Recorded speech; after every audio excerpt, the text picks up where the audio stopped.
everybody. I'm Charlie from Swift Contractors Corner. It is Tuesday, January 11th, 2022. It's our second show of the year. I hope you guys are off to a good start.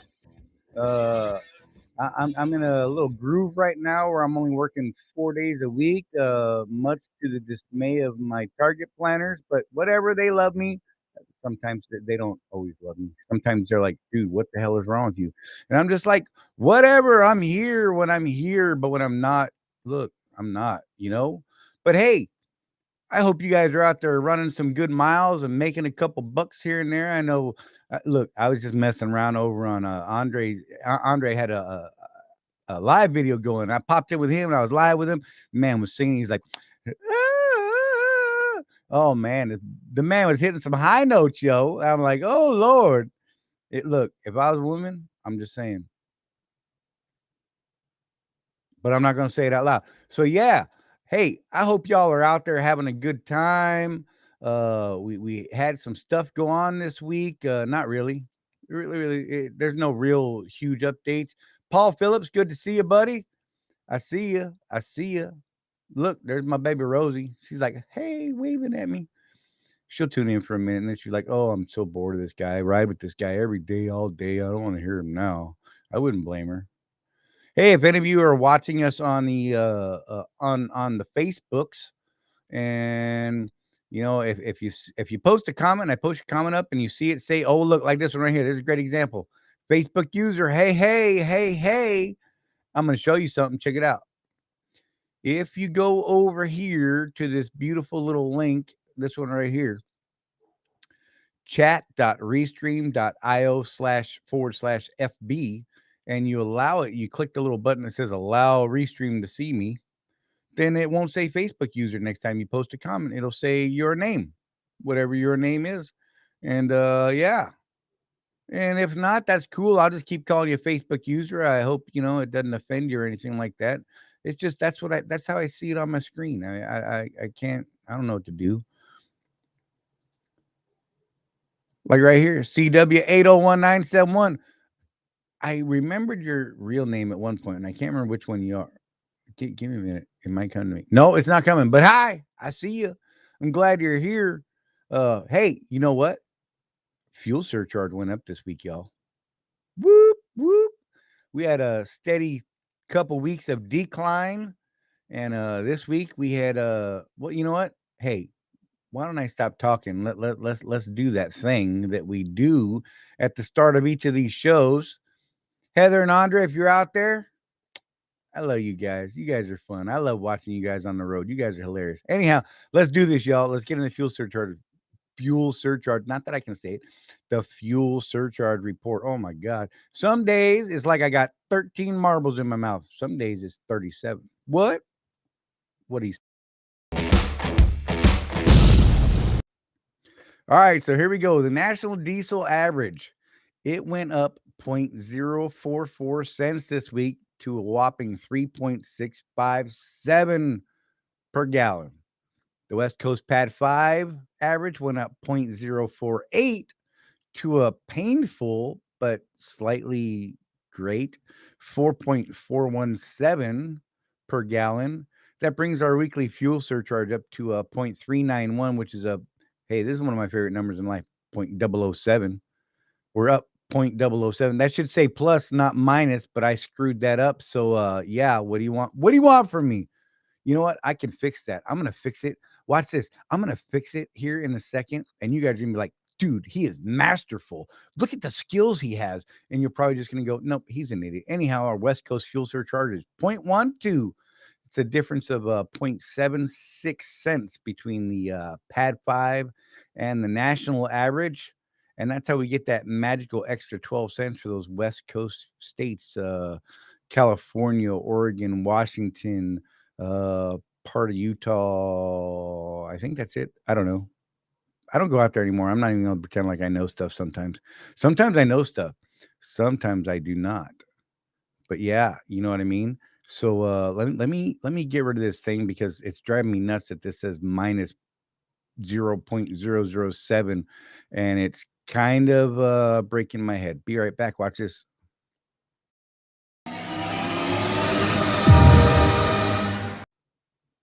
I'm gonna do something here while we're talking.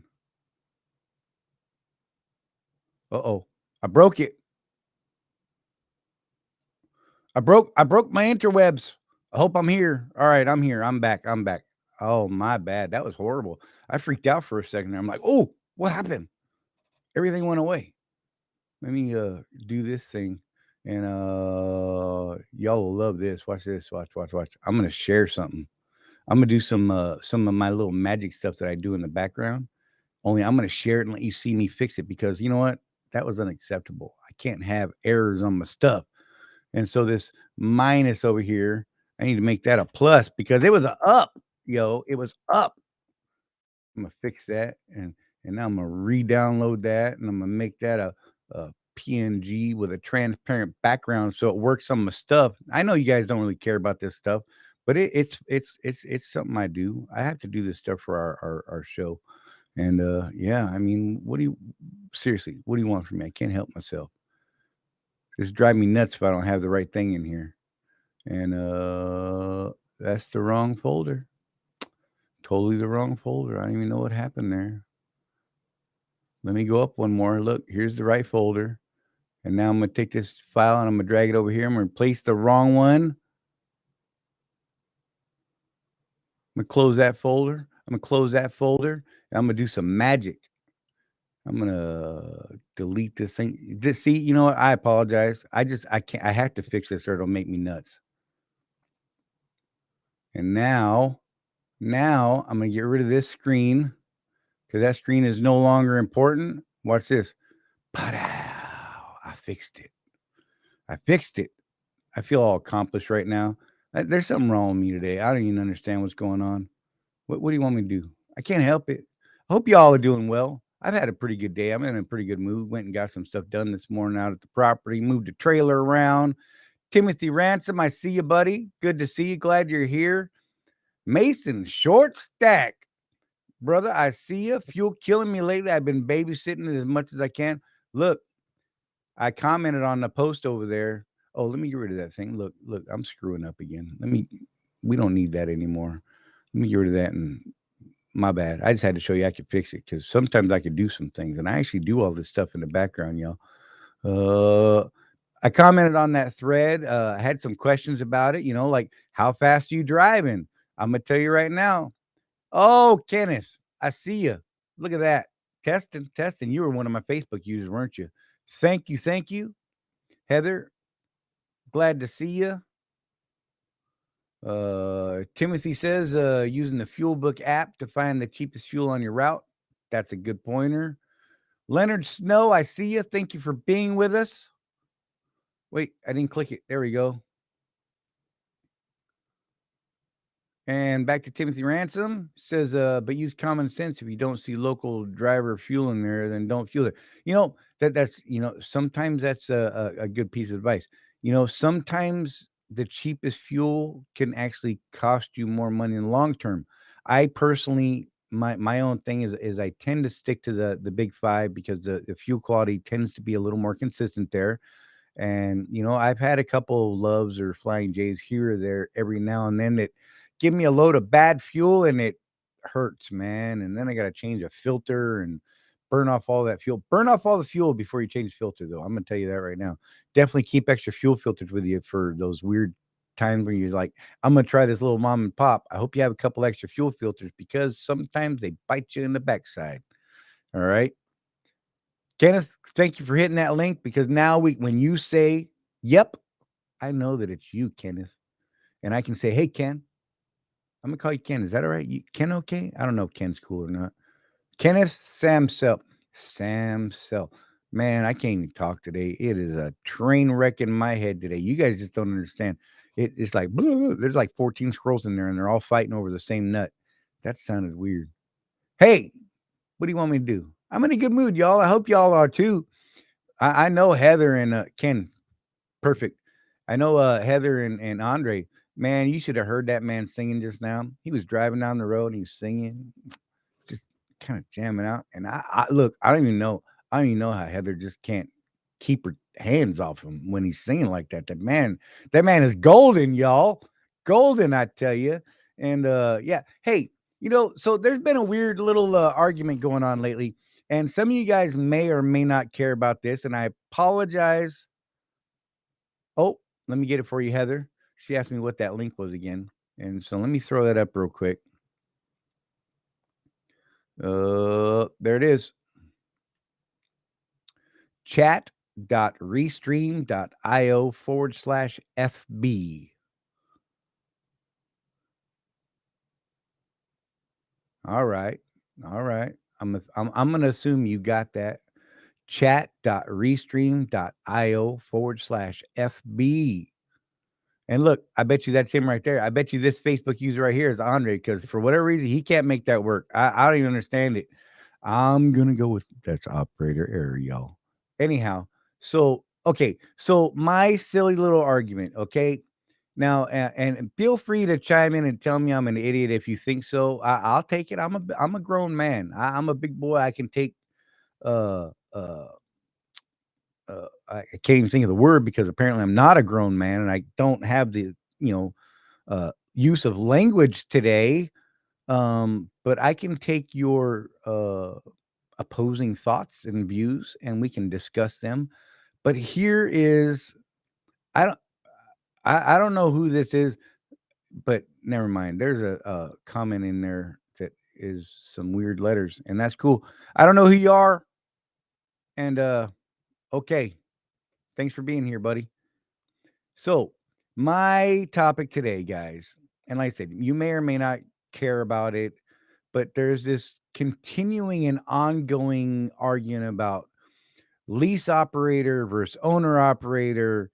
And I purely don't understand what the need is to argue this. Okay.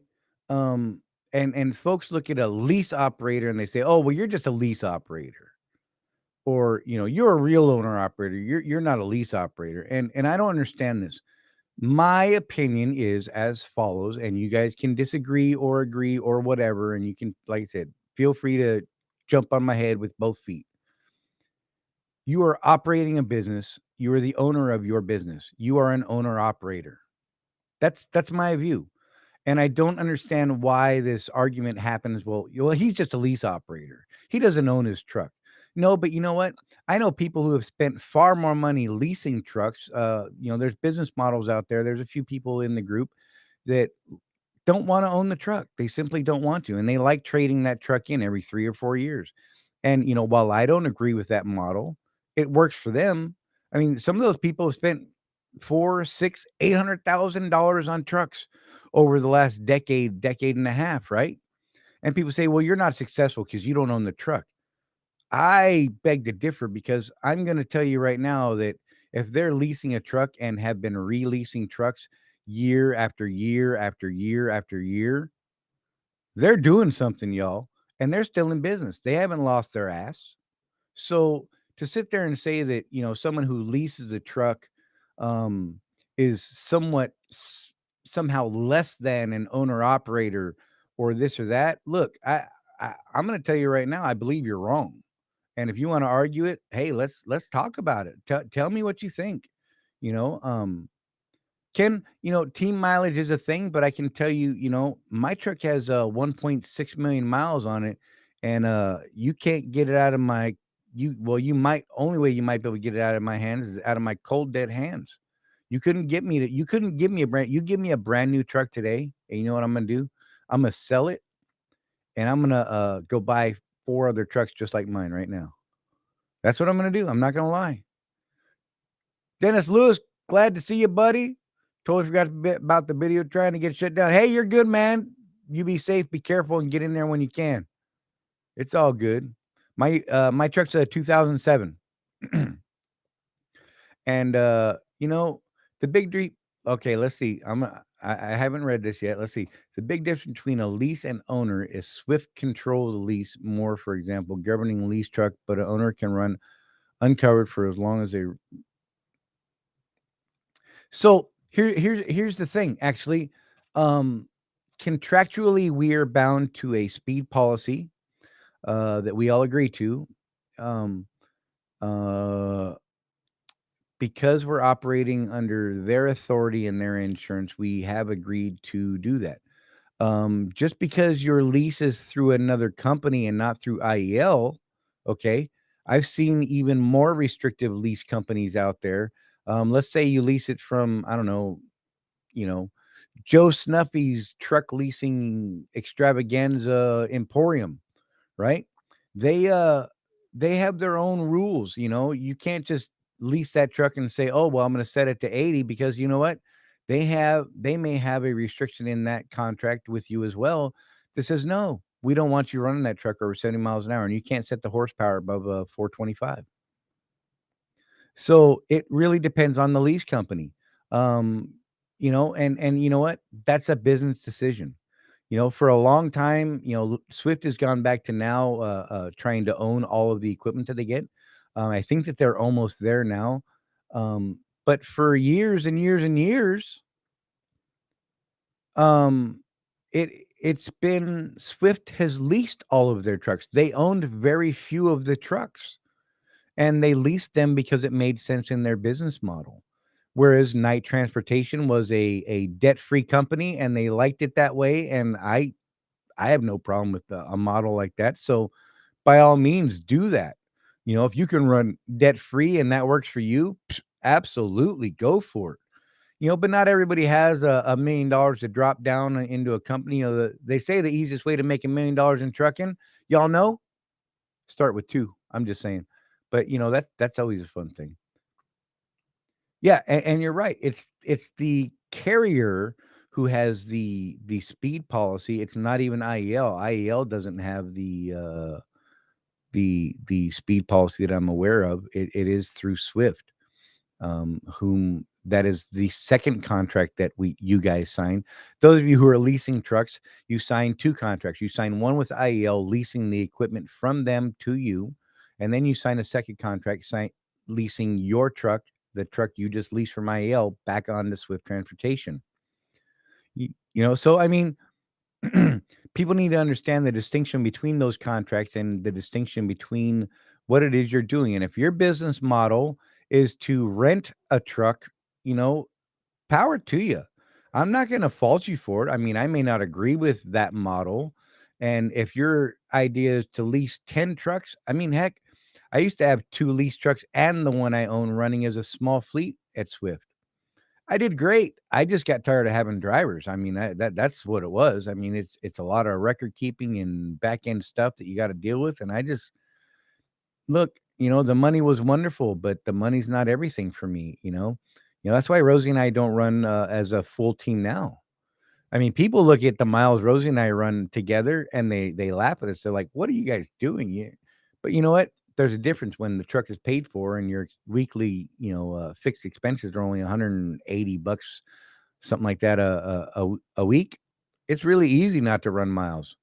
We could go out and run 3,300 miles and still bank 2 grand a week. So, you tell me, why run that hard? I mean, if we want to make more money, you know what we do? We just go run a few more miles. Um, hey, oh, I got a little piece of information. Whether you guys dig it or not, I'm going to share it anyhow. So, I've been on Brett Stewart for a long time. I try to get Brett on when I can. I've only managed to get him on once, but I have managed to get Brett to commit to popping on here the first Tuesday of every month, y'all. And I've got him locked in on the next 3 months for sure. There's a giant spider crawling up my wall, and I hope he keeps going. If y'all don't know, I can jump out of airplanes and you can shoot at me, and I don't mind that stuff. But you show me a spider and I'm out. I'm ready to leave the room. You guys don't understand. This thing needs, look, you can see the concern on my face. He needs to go the hell away because I don't like spiders. Look, I don't care. I don't care. He can go. I will burn a house down. I'm just saying. Babe. Babe. I heard you. Look, she heard me, and she's coming to save me. You guys don't even understand. There's a spider on my wall, and she's got her shoe out, and that's a goner. Got it. That's a goner. She saved me. Y'all don't understand. Rosie is my hero. She look. I will move out of a house. Spiders are my kryptonite. Oh my God, I am so just set. I saw the panic on Come your here, face. come here. Mm. She saw me panic, y'all. She saw me. Look, Dennis, I was reaching for my hip. You couldn't see it on the camera, but I was reaching for the 9, man. You don't. I'm telling you, I have shot holes in my wall. There's holes in my bedroom right now because there was a monster. A monster. One of them. What are they called? A Wolf spider. wood something spider. They like the size of your head. I swear, every time I tell that story, it gets bigger and bigger. Exactly, Heather. She is my hero. Oh my God, you guys, like my heart thumps. I see spiders. Like I said, I jump out of airplanes. Look, look, big bad paratrooper, right? Oh my God, you guys just don't even know. I was in Haiti, and there was tarantulas down there, and oh my God, I don't know how I didn't shoot spiders. I'm just like, hey, that's okay, Andre. You look, you just keep that wheel straight, bro. I'm just saying. But look, you could talk bad about me. I don't mind. Look, oh my God, this is turning into a whole different kind of video, y'all. There was a killing that just happened, and Rosie came in, and because that spider wanted to eat my brain and my heart, and she just came in here and slayed it like a daggone master, a giant, my savior, and my knight, and in gray armor. Oh my God. Whew, let me take a breath. I'm better. All right. Look, look. So back to what we were saying. Walkaway lease is nice too. If you get sick or whatever, you can walk. Let me put that question up there. Like Kenneth said, walkaway lease is nice too. If you get sick or whatever, you can walk away from it. It's not worry about the payments and your credit. Well, that is so. Here's the funny thing about the lease, though, is you're still on the hook for that lease. Just so we're clear, you are still on the hook for that lease until that truck is put into service, either under another lease operator or the company pulls it in as a company truck. So be aware of that. That is something that can tag you, and they have, in the past they didn't come after you, but they can now, and the wording is in that lease. So be aware that it can bite you. What did you say here, Timothy? Sorry. Swift needs to let us go faster because there's a bunch of other companies that speed up their trucks that now passes me, and I used to pass. This week had a few Western Express blows my doors off. Timothy, though, I'm look, you know how fast I drive. You know how fast I drive? Most days, 55 miles an hour. Driving down the interstate, 70-mile an hour speed limit on the interstate. You know why? Because it keeps my fuel mileage higher and more money in my pocket, man. Yeah, I'm telling you, for real. People think I'm crazy for it, and they're like, "How the hell do you do it?" It took a little work. It took a little doing to get used to it, and you know what, Timothy, you also made a good point here. I pinned that message on accident. I don't even know how I did that, but let me click on this. You pay more on a walkaway lease. You absolutely do. Um, but you're also not putting any money up front and down, and well, what is it, like 5 grand tops? You know what? Hey, if you guys have any friends that are thinking about leasing, I'm going to be doing a live video tomorrow evening at 5:30, a half hour before this one started, 5:30 Eastern time. I'm going to have Michelle Lowry Cantrell on here, who is my now favorite. She was always my backup, my second, and I don't mean it to sound like that, but my go-to has always been Joanna. I've been working with Joanna since I started leasing trucks and all that sort of thing. But yeah, and so Joanna has since moved on to another company doing other things, but Michelle Lowry is now Michelle Lowry Cantrell. Let's get it right. Is now my go-to recruiter at Swift. She's someone who I absolutely trust 100%. If she says it, I believe it. With this caveat, when I say I believe you, I will still verify. Just so everyone knows. I will believe what you say, but I'm going to verify everything. And I do. And everything I ever verified, Michelle's been dead spot on. I'm just saying. Kenneth said, what would you say here? Had to turn in one a few years back because blood pressure was too high. And that has been a thing. I had a guy that I trained a few years back, and I taught him how to be a mentor. I taught him how to run a company, and he took over a lease truck. In fact, he took over my very first lease truck after a year, and he was doing great. He was making money and turning miles and training students and then he got sick, and he just couldn't keep up with it at that point, and he was sick for weeks on end, and had to turn his truck in. So I ended up actually hiring him back on as a driver for me. uh, but I'll tell you, he had a balance that was still due with them, and when I hired him, I actually paid that balance off for him so that he was free and clear from that point on. But yeah, so um, yeah, uh, see, there's some good talk about Michelle here. See, can Michelle? She's good people, man. She's fun to talk to. She's she is something to watch when she's talking. She gets like, woo, yeah. Short stack, I see you. She is a great recruiter, and like I said, good people. Seriously, all the way around. Even Dennis knows Michelle. Look at this. This a great gal. She's one of them that brought me over to this leasing program. Yep, I was aware of you being aware of her before you were really aware of me. Does that make sense? Did that hurt your head? Have fun with that. I can't help myself today. I don't even know what the hell's wrong with me. God. And this is completely natural. I've had a couple of Mountain Dews and coffee this morning. That's it. I'm just saying I did just finish dinner. You guys should have seen me stuffing my face. I had dinner right before this. I'm like, oh,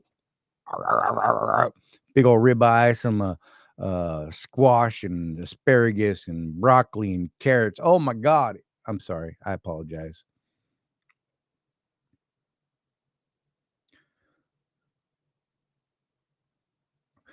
Cruise can help. It You got to remember that if you're in rolling hills, sometimes cruise can be your downfall.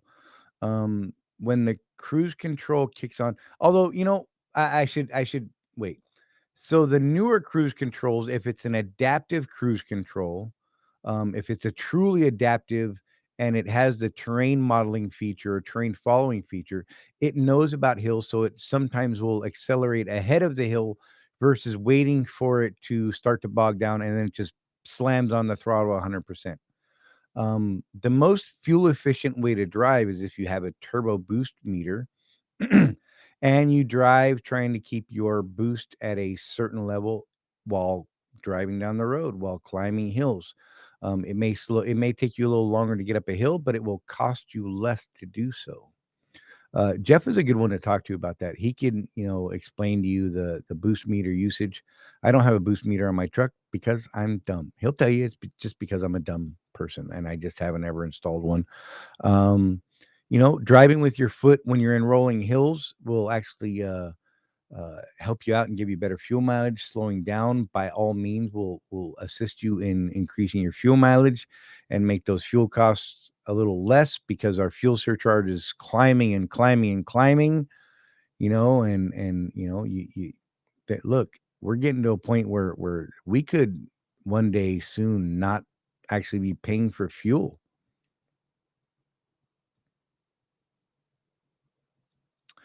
Um, you know, Timothy, I see what you're saying.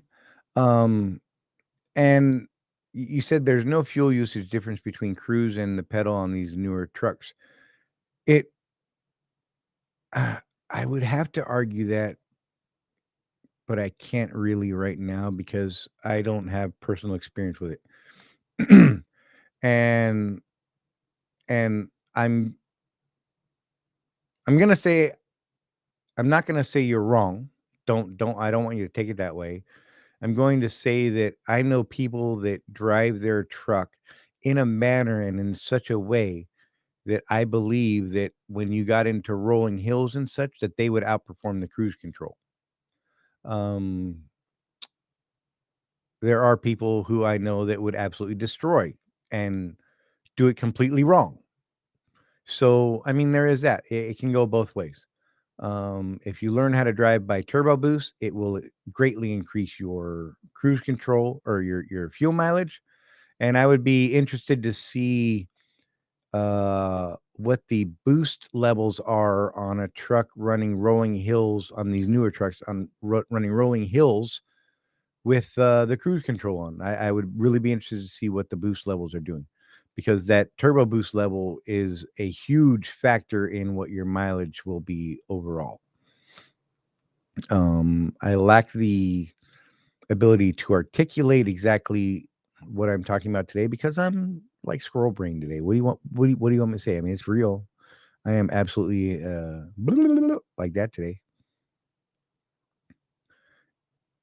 And so yeah, and Leonard, yeah, that's exactly what we're talking about. I believe cruise control does affect your fuel mileage. Um, Sometimes for the better, sometimes for the worse. It's a matter of debate, and we would need to run some real world numbers with some real world trucks and see how it does.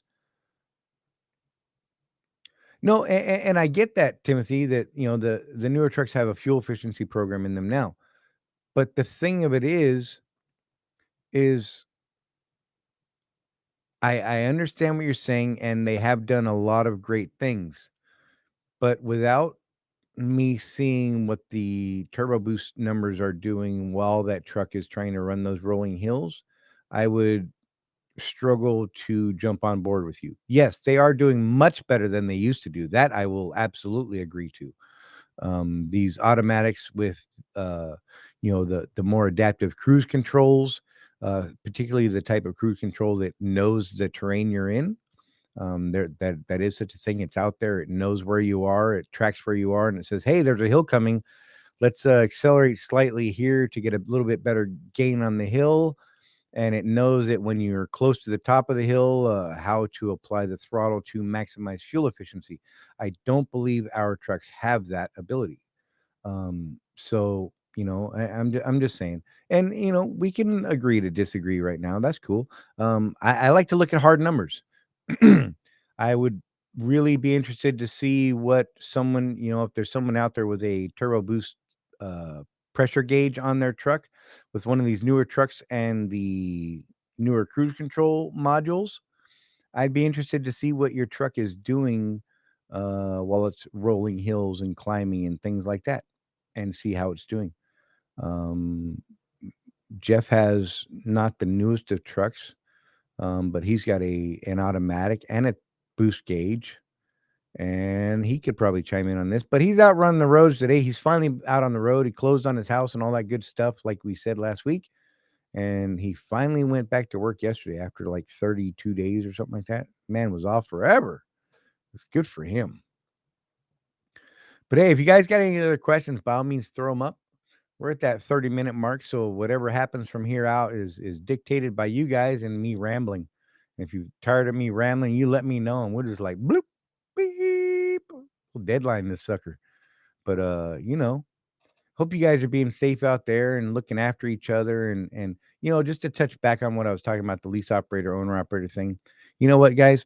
We're all out here running a business. Why don't we just focus on that? Let's help each other do our business better. Let's share ideas on how to run a better business. And let's not crap on each other's head because, Joe Snuffy decides to lease, a new truck every 3 years and turn it in. It just works for his model and it meets the numbers and requirements he has versus me, who, I leased a couple trucks. I leased my first truck with the intention of purchasing a truck on the outside at the end of a year. And then I purchased the truck that I drive today, that I am still driving today with over 1.6 million miles on it. And while I had that truck, I leased two more trucks. Um, Facebook user. I don't have any weather updates. I apologize for that. Um, Look, I'm down here in the southeast and I haven't been paying attention. Honestly, I wish I could give you better info than that. Um,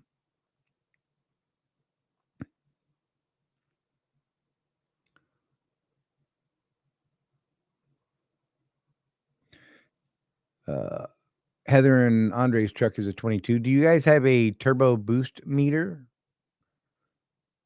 by any chance? I don't know. I don't know what they're coming equipped with these days. Might want to look into one. They're not very expensive and pretty easy to get hooked up. Leonard said he believes he's getting better fuel mileage when he doesn't use the cruise control because he is in control and not the computer.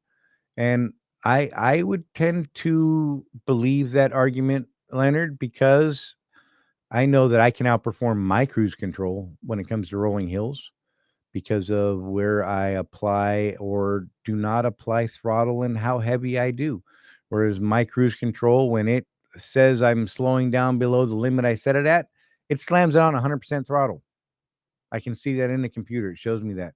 And it says 100% throttle, and that's not necessarily the best way to go, right? Start dropping gears and get a better, more smooth transition in a lower gear at a lower speed, and you will actually get up that hill more economically. Back to the owner op lease op thing. Let's take care of each other. Let's help each other do better in business, you guys. This, you know, you're either honestly, you're a company driver, you're an owner operator in my book, or you're a carrier. And you know what? Check this out. I'm an owner operator and I'm a company driver. You know why? Because I have an S Corp LLC and Rosie and I are both W-2 employees of our company.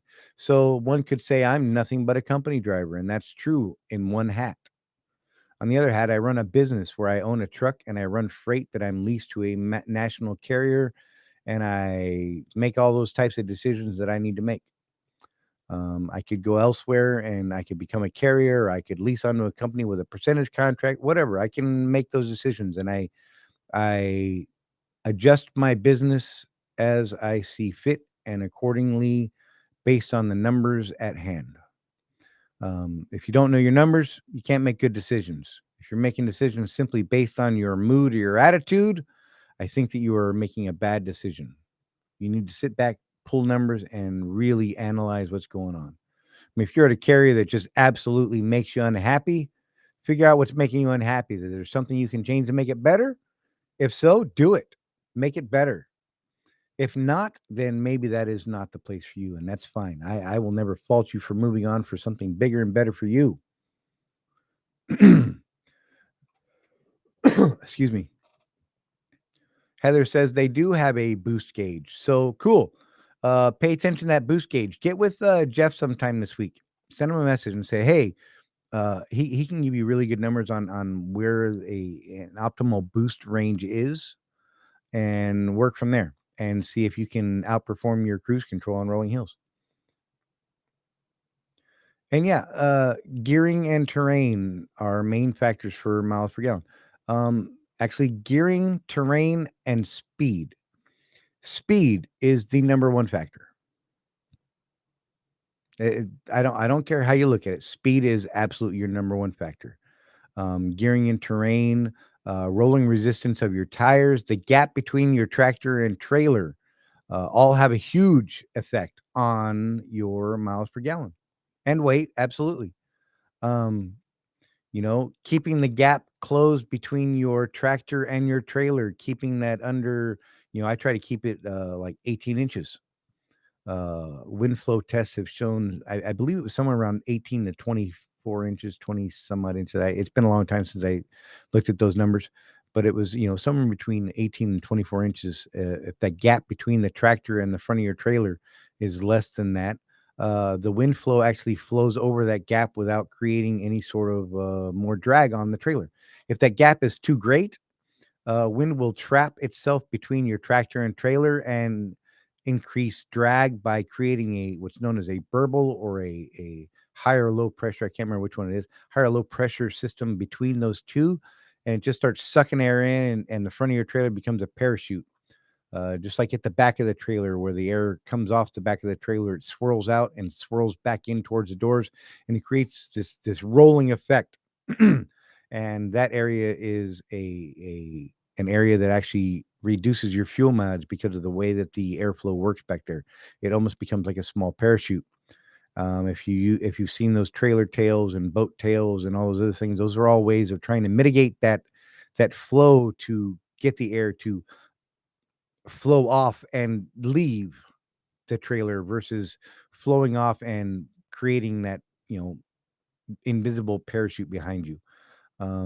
Rolling resistance is a huge factor on your tires. If you know, if you're a great example is Michelin tires. I can speak about Michelin. Uh, Michelin XDA versus XDN2. Okay. The XDA is a more fuel efficient tire, closed shoulder, not as great a traction in mud, right? And that off road type scene. Guys that are running flatbeds and that sort of thing where they're getting out in the dirt and fields and stuff like that may do better with those open shoulder tires with the big lugs on it, but they are going to affect your fuel mileage. Flatbedders typically don't have a lot of control over, you know, fuel mileage quite the way that we do because we can change. We have that trailer that creates that large uh, buffer or guidance for airflow around us, that sort of thing. Anyhow, that's like a whole deep discussion we can get into someday, and we probably should do that. I know we haven't talked about that sort of thing in quite some time. We've done it in the past briefly, but then maybe that's something we'll try and get worked out here in the very near future and see if we can get a little more information on that. Heather and Andre, I'd love to know if you and Jeff can get together on the phone or something or PMs or something and maybe pick his brain about boost level stuff for your turbo and see if we can get some hard data and get you guys trying driving by the pedal versus cruise control, you know, and see if we can get some real data that way. That would be interesting. I like to see hard data, guys. I mean, we can say whatever we want, but the hard numbers are what's real, right? And numbers are how we run that company, how we make decisions, or should be. Um, you know, sure, there are some things that we do that are comfort based or whatever, or that just meets our needs, like me running, you know, the southeast or not running above I-40. You know, it affects my pocket, but I know how it affects my pocket, and I do it anyhow because it helps me meet another need that I have in my business and my goals. So as long as you understand the effects that each of your decision makes, then I can support your decision. But if you make a decision that you know everyone says is a bad idea and you do it anyhow, and then you're pissed off because you're not making as much money as you were, look, let's be real. I'm gonna be like, bro,